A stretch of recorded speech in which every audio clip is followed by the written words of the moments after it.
Jules and Sid back with us. What do you think of what Howard Webb's had to say there, Craig? I wouldn't, just to be honest with you, if Howard Webb come on the TV, I'd just switch it off. People don't want to hear it. Well, maybe some people do. How about just making sure your referees do a better job and have a better understanding? I was intrigued by the VAR Michael Salisbury there. This really got me. He stopped Chalobah from being able to defend because he was on the ground. So when and Shaka brought it up, what if Muniz had gone and flicked a header on there and had bumped into Chalobah, shoulders or whatever it is, as he's flicked the header on, ball's in the air, bumps into Chalobah, Chalobah goes to ground. Well, we're going to stop the game because Chalobah's on the ground, he can't defend. It's contact. I mean, that explanation from Michael Salisbury on VAR about, oh, he stopped Chalobah from defending, well, that's normal, isn't it? Some of the explanations are nonsense. Like, I agreed with most of what he said there. But how can you turn around and say that Muniz is putting his foot in one of his own space, and Chalobah's coming in and putting his foot into the space that he wants? What does that mean? I mean, that's just absolute gobbledygook. At the end of the day, they got it wrong because they didn't follow their own rules.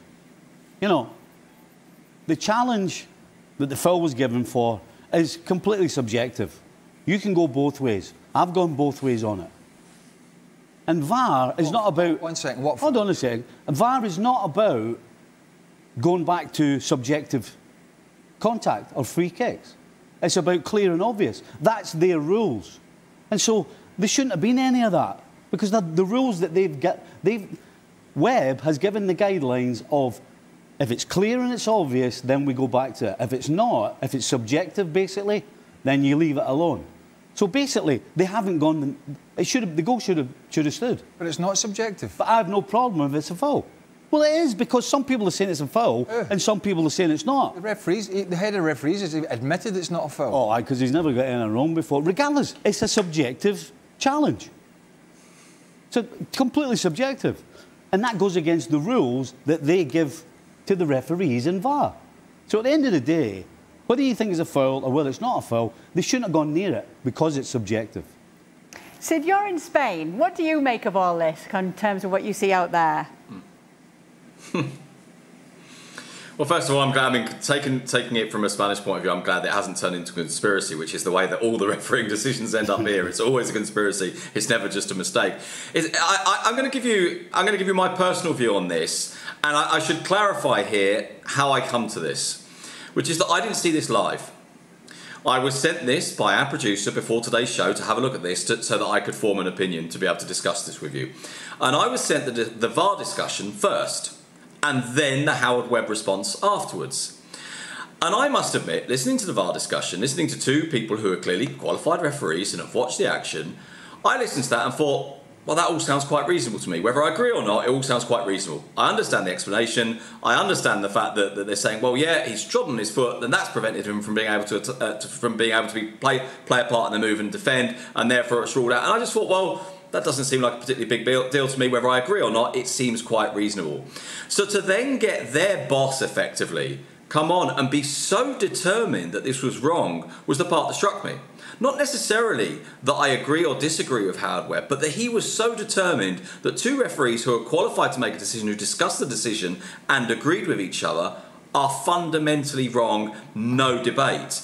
That was the bit that struck me, because I must admit, I didn't think it was particularly of a big deal. And then Howard Webb, it seemed to me, was treating this like it was a really, really big deal. And I just, to be perfectly honest with you, I just kind of didn't see it. And I think if I saw that foul in Spain, or that challenge in Spain, I think a lot of the time it would be given, yes. By the way, for what it's worth, I think a lot of the time it would be given by the referee, and it wouldn't necessarily need the VAR's intervention. So that brings us into a whole new dimension. As Stevie was saying, that debate about, it's not about whether it's right or wrong, it's about whether VAR should intervene, whether this is clear and obvious.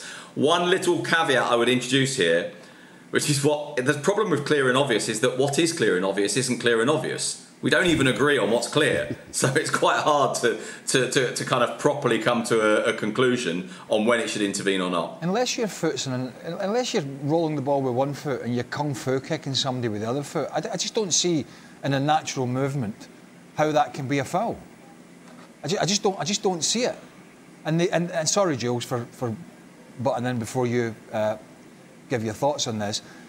Again, it's a bit like rolling the ball over and then knocking him over with your shoulder to the floor. It's not your job. It's not a foul if he bundles over and can't defend. It was an unfortunate part of the motion that Muñoz's foot came down on Chalobah as he was in possession of the ball. Now, if Chalobah was in possession of the ball and he stands on him, it's a foul. There's no grey area. It's a foul. I just don't see any way, shape or form how that can be a foul when you're in the motion of controlling the ball and you are in control of the ball. Jules? I mean, Howard Webb's just tiring me. He's doing my head in. I don't want to listen to him anymore. Every time he comes out and said, we got it wrong again, we're sorry. He calls the club. We said it on Sunday night on the show with the boys.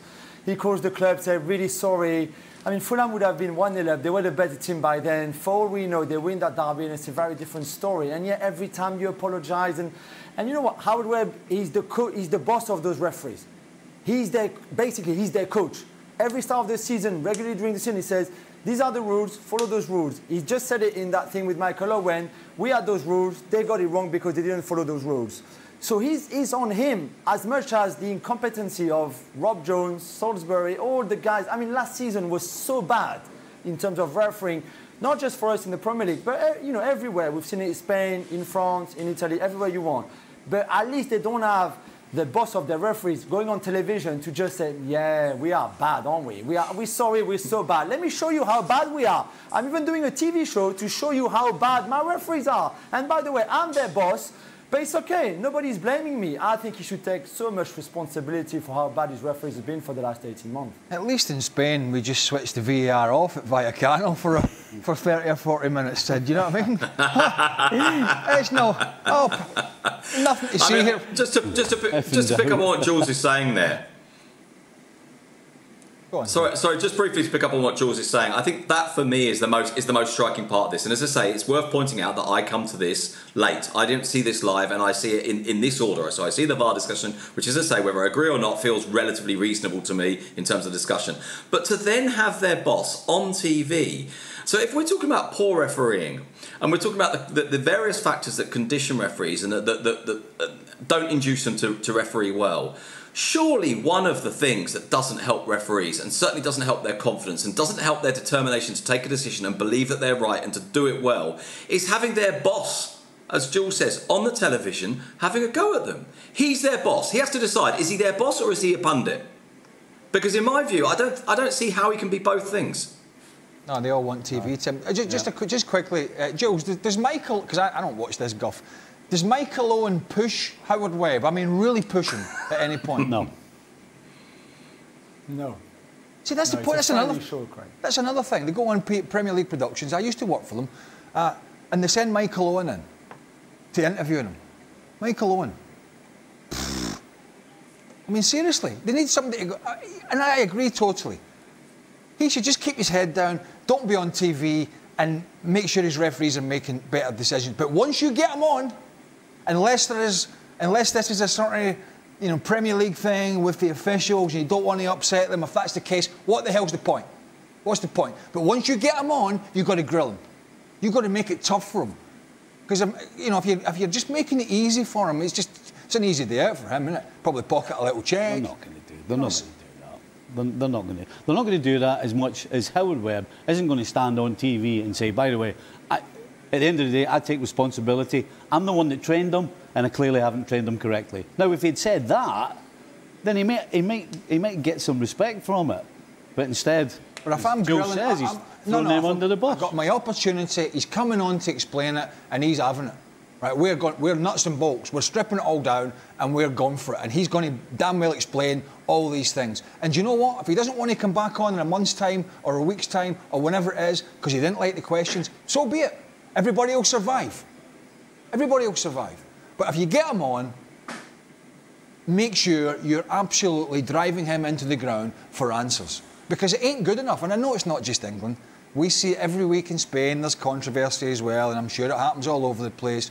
But from a Premier League perspective, being the league that is sort of showcased the most around the globe, then it just has to be better.